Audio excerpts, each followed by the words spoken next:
All right, let me ask you a question. Break down this fight. Yes. I want some fucking information, insight. Like, who should I bet on? Like, what do I got here? Give me some fucking tips, The man. odds aren't bad, right? Connor's barely a favorite now, right? Like a minus 140? If that. I mean, it might be dead even right now. Yeah, so... Really? He started off a big favorite, so I think Connor's like minus 130, 120, which is basically even money. Right.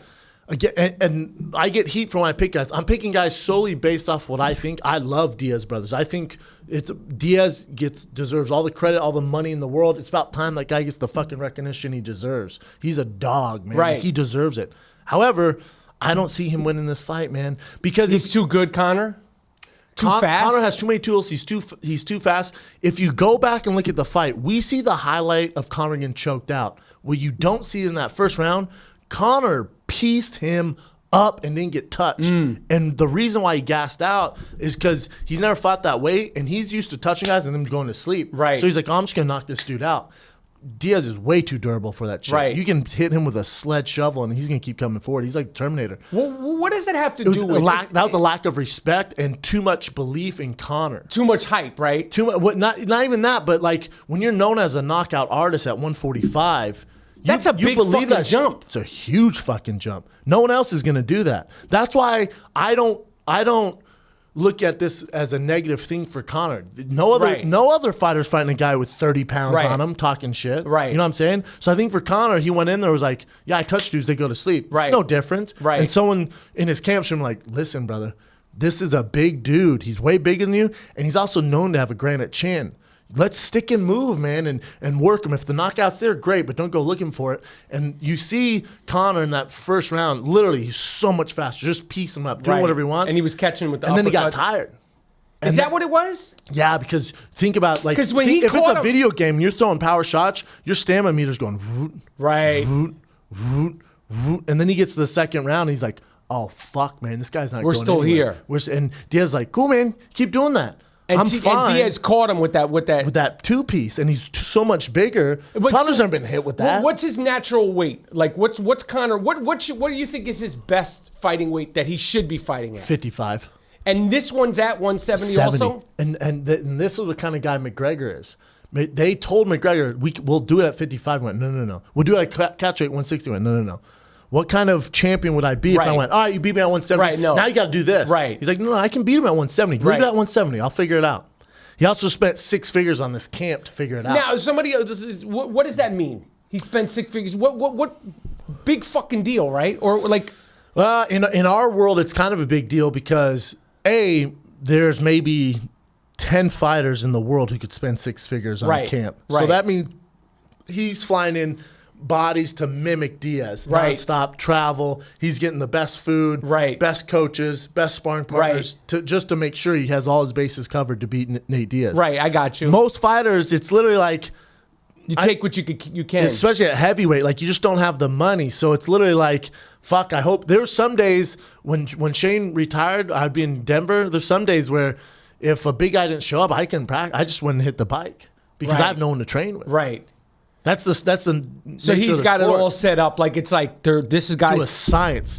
And hopefully someone documented this camp because what he did. They're doing some of that on that show, Bad Blood. I'm talking. They need to do it as a blueprint for what other fighters need to see what the potential is to be a world class fighter. Because everyone goes, "Well, I'm ranked in the top 10. I'm world class."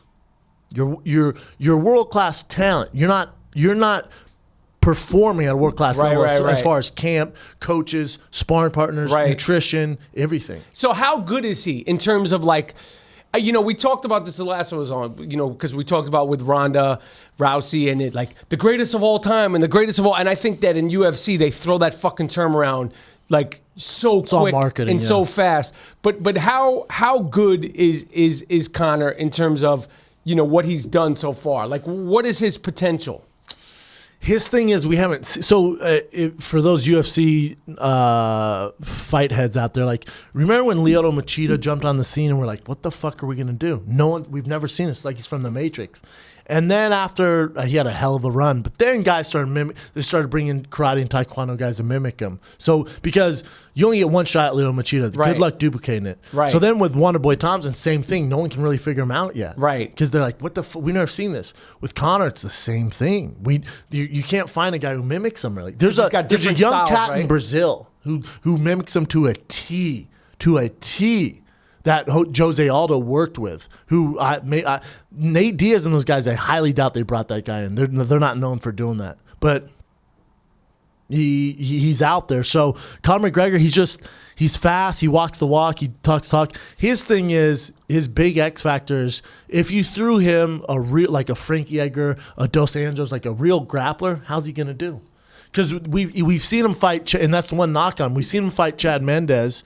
And Chad Mendes in that first round took him down, a few times pretty easily too. Well, Chad had a 2-week notice and gassed out. Right. But Chad probably, who knows, maybe could have done it for 5 rounds. So you think his weakness is on the floor? Grappling, correct.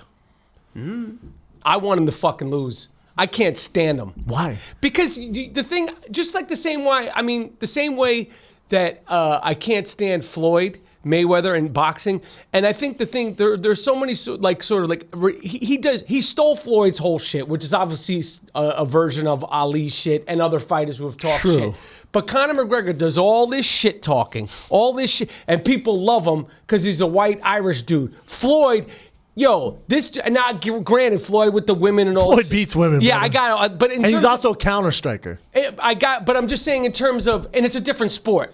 But in terms of like that whole shit talking, and this motherfucker Conor, he doesn't just talk shit. Like he's talking about like your wife and your paycheck and all that shit. It's like you just got choked the fuck out. But before that, I know he was doing his thing. He was doing his thing. What he did to Jose Aldo was that in a 19 fluke? seconds. Was that a fluke? That wasn't a fluke. You know how many times he threw that right hand? Do you know why it's not a fluke too? This is nuts. You're gonna love this. I'm gonna convert you to a Conor fan.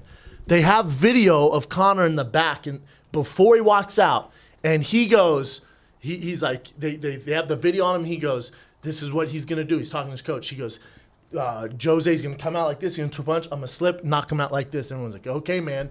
But he does the exact movement he does in the first 19 seconds and knocks him out to a T, like he's a fucking sidekick. He goes, he's gonna come out like this. I'm gonna go like this. Boom, knock him out. And his coach goes, all right, let's stay focused though. And he goes, no, that's how it's gonna go down. Walks out there. I know. And then does it to a T, including the footwork and the feints. I was like, oh my, this motherfucker's Jesus Christ. This is the Irish Jesus Christ. Right. Holy fuck.